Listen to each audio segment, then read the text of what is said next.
What is up, guys?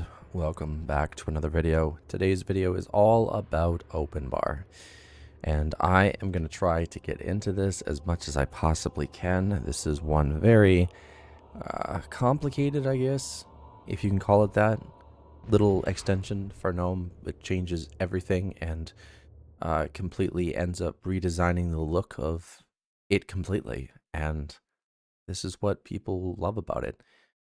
It brings the complete customizability of KDE to GNOME. So take that what you will. I mean, there's a lot of stuff that it does, and I mean, it's changed almost everything for me. All right, so here we go. We're going to go and jump straight into the settings of OpenBar. Here it is. It doesn't look this fancy on its own. I ended up doing this myself. But it starts with auto theming. Now, auto theming has an introduction, as you can see. True colors, pastel colors, dark theme, light theme, so on and so forth. And I'm going to just turn all this off. I don't really like what it does when it does auto theming or any type of overrides or things like that. But I really do like the fact that it allows me to override, you know, the accent colors, right? If I hit apply, and it didn't exactly do it, but now hit apply. Yeah, so there you go. So now we have a purple theme going on instead, and you know, you can apply all this auto stuff if you want to make it go according to your background. I think that would be cool. But when you want to really jump into it, there's a lot of things you can do. For now, I want to end up fixing what I just did, because it's going to bug me if I don't. So since that's purple, we're going with this with purple, and then that automatically adjusts to purple, and then I'm going to adjust this to be like that.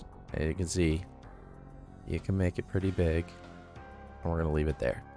So top bar properties is the top bar, and type of bar is floating right now, because it is floating. You can see that because there's rounded edges. And position of bar, top, bottom. You can move it to the bottom if you want and turn this little bar into like a dock type situation, I guess. And you can choose the bar height. So that was at 32, now it's at 51, now it's insane, and now it's completely insane, you know? There's a lot of customization to this. We can even make it smaller if we want, say 24. Now it's really tiny. I don't like that, so we're gonna go with 32. Just like this, because that looks the best. There's margins. Yeah, there we go. See, it makes it go down farther, so you can customize it even more. You don't want no margins, you just want it straight up against the wall. You got that. Apply an overview. So again, when we go in overview, it does not apply. If you want it to apply an overview, you change that, and then there you go. I think I'm going to leave that. Apply in full screen, so when an application is full screen, it will also apply. And enable buttons proximity. So what does this do? Interact with panel buttons from the screen edge's proximity without having to precisely pinpoint it. I mean, that's pretty cool. Windows Max Bar. When the Windows Max Bar is enabled, the following properties apply to the bar. I don't even know what this means. What is this? I don't know what this means. I know it means something, but you can mess around with all that if you want. Foreground. Yeah. I don't know what this does either. I haven't found it really useful or anything. I think it's just like, there's background, so behind this, and there's foreground, so I'm guessing whatever's in front of this. But I'm not really gonna mess with it. You can adjust the fonts, which is pretty cool. So if you want a bold font, yeah, I actually like that. Wow, that actually kind of changes everything. But all of a sudden the font is broken? What? Why did that break?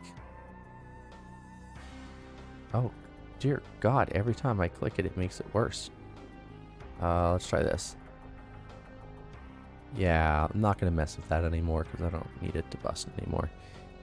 our background, as we said, is the behind of this. So as you can see currently, it's an odd color. And if we needed to, we can change the background color to purple. And in changing it to purple, we can make it really purple. You know what I mean? Like semi-purple. I think that looks cool. And again, there's tri-islands. There's multiple different versions of, you know, this up here. Like, if you wanted to, you can, I believe, change it to tri-island and such. I just don't know where that is exactly.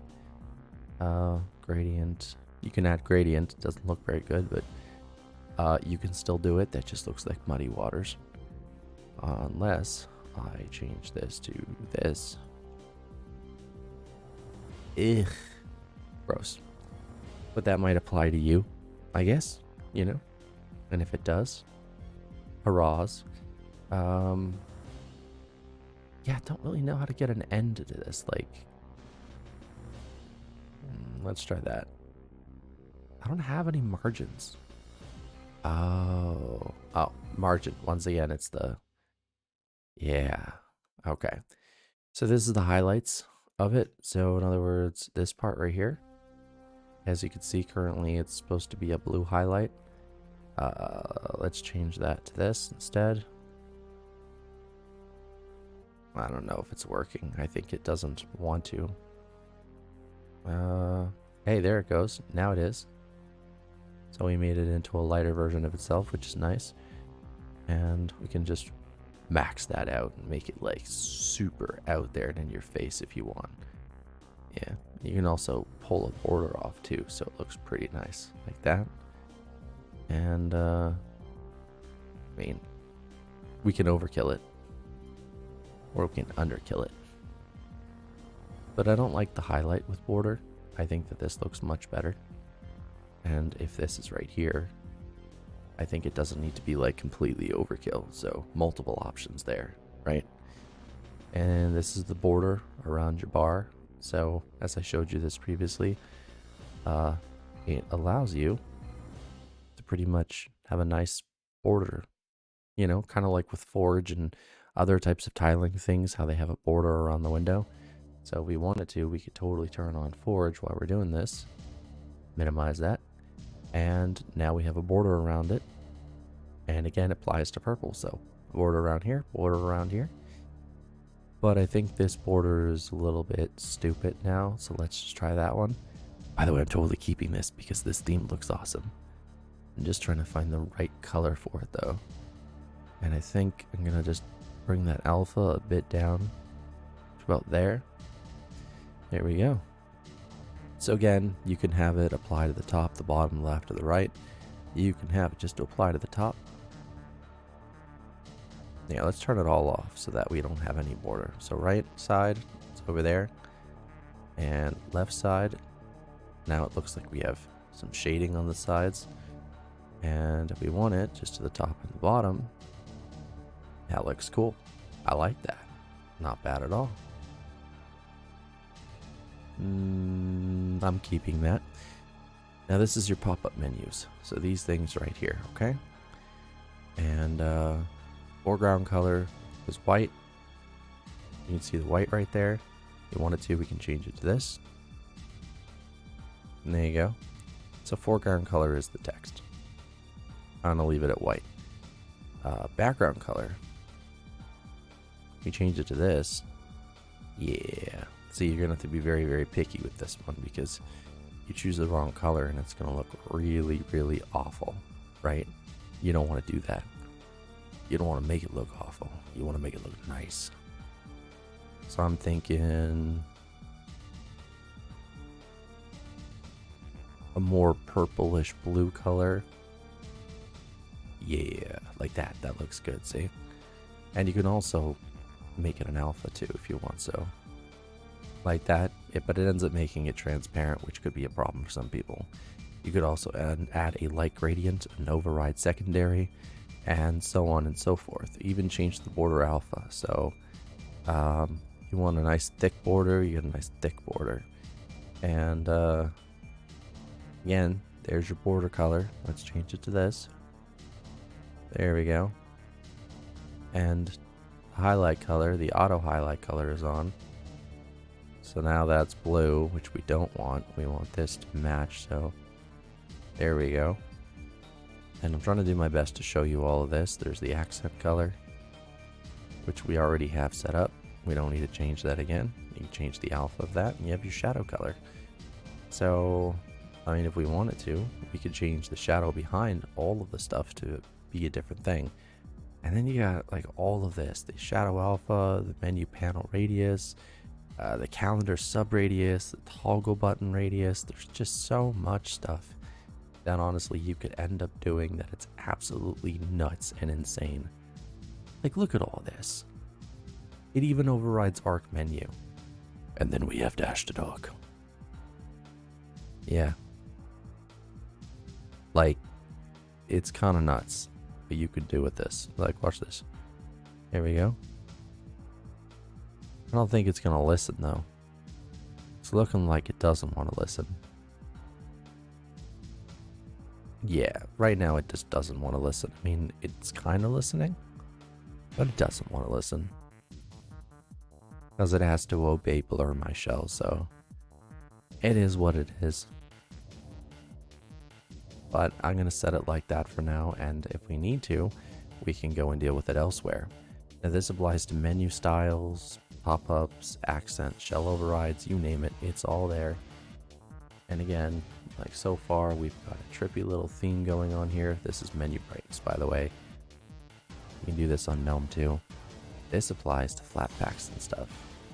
So say we wanted to open up a Flatpak, we would go to Extension Manager, and I'm gonna just go to blur my shell real quick, because I want to blur this.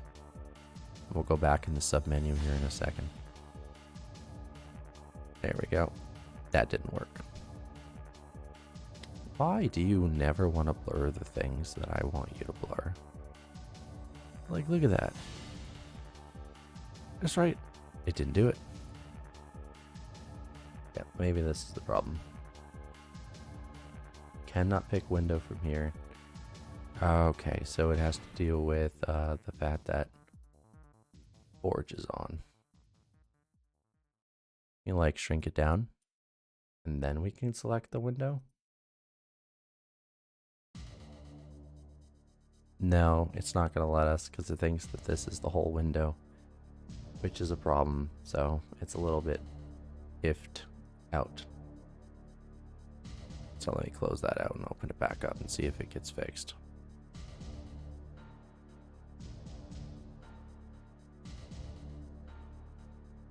No, it's choosing Wayland as the whole thing instead. So yeah, once again, can't get that fixed. That's completely fine. All right, let's open it back up and continue off where we left. So far, we've changed pretty much everything. So yeah, we did GNOME shell. So with this, you can change anything you want. Hint bar color, header bar. So if we want, there's a header bar, we can change that to purple if we need to. We can add sidebar gradients. Don't, it looks ugly. Hints, I'd walk you through all this, but I don't want to mess up Nautilus because, well, Nautilus in a way that I enjoy it right now. Very pretty. But it allows you to adjust corner radiuses and things like that for the window border. So, like, I think if we needed to, we could actually go and apply and see this. Like, yeah, look, did it. And there's pullover styles, float bottom right type things, transparency and alpha. So if we wanted to, we can just put that all the way up there, and we'd have to, of course, restart this. So Nautilus -Q. That kills Nautilus, by the way. And open Nautilus back up. And yeah, well, it didn't actually fix the problem, but it is what it is. We're going to set that back to right about here. Anyway, you can turn on traffic lights if you need to. So these are done by OpenVar. They're very useful. And you can have this apply to flat packs and other stuff. It's pretty crazy. And then if you want to save it, you can export it like this. We can go set this one to purple. And done. So in a nutshell, it's a very crazy extension. Probably one of the most detailed extensions that you'll find, and the one with the most settings by far. And it's probably going to just keep improving. I mean, I'm hoping that one day they'll be able to find a way to change the material, the color of the application completely, so that, I don't know, everything will just match, like system wide. I mean, it already sort of does. I mean, look at that. Oh, that looks good. Look at them purple accents going on. I like that. I'm sure that if we went in here and we actually went with it a little bit more, we could actually end up making it even more detailed inside of here. But yeah, it is what it is, right? You don't want to really push it too much, because if you do, you know, you could end up breaking it. And check this out, I actually just did change it to purple. So it's pretty much adjusted with everything else. And if I adjusted the view plane window, so if I like continue to max this out, you know, it's not going to get any more purple because I have it as transparent. But yeah, it does end up looking very, very well done. And this will apply to everywhere else. Look how purple that is. It's kind of nuts when you think about it. And those corners are right there, so you don't need a corner extension. So, you know, you just do your thing and hope for the best, I guess.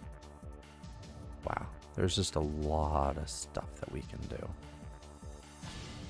I mean, what happens if we do that? I like how it doesn't apply to the store. Close this out, try to open it back up. Oh, now we got glass. So again, let's try keeping this here. Close this out, open this back up. As you can see, it's got like a glassy overlay. You can set this to 85. And 85 looks nice. Wow. That's definitely pretty cool. The amount of customization in this is absolutely insane. And I hope you guys appreciate it, because this is one hell of a job well done for these developers. That's for sure. Window border. So we can actually set our own window border, I believe. We close this out and open this back up. Yep, look at that. There's a window border. Let's crank this up to like 2.5. Yeah, look at that. What if we put it up to 4? Oh, my bad. Here we go. We got a window border all the way around. There's a bug right there, which is normal, but all you have to do is adjust this. And there's a border alpha. Say we want this instead though, so we close this out and open this back up. And yeah, look at that. That's one insane application, that's for sure. What if we want to reduce this to 20? Because I think 25 is a bit much for the corner radius on that. Yeah, that looks a little bit cleaner. But it's not going to apply to everything. Like, cider doesn't apply at all. And it's not going to apply to this. Well, the border radius applies, but the purple was already there. What about element? Does it apply to element? And well, the answer is no. It does not apply. Actually, it does sort of apply to element, just not fully enough. And other applications, I guess. Check out Nautilus now. Hey, it applies to Nautilus. Cool. So you can do endless amount of things with this. Anyway, guys, with that, thank you for watching. I hope you enjoyed this video. I tried to go in as depth as I possibly could and streamline it into a nice, not so quick video. How did we manage 20 minutes? Anyway, I'll see you guys in the next one. Don't forget to subscribe, like this video, share this video, and I'll see you guys, well, next time, obviously.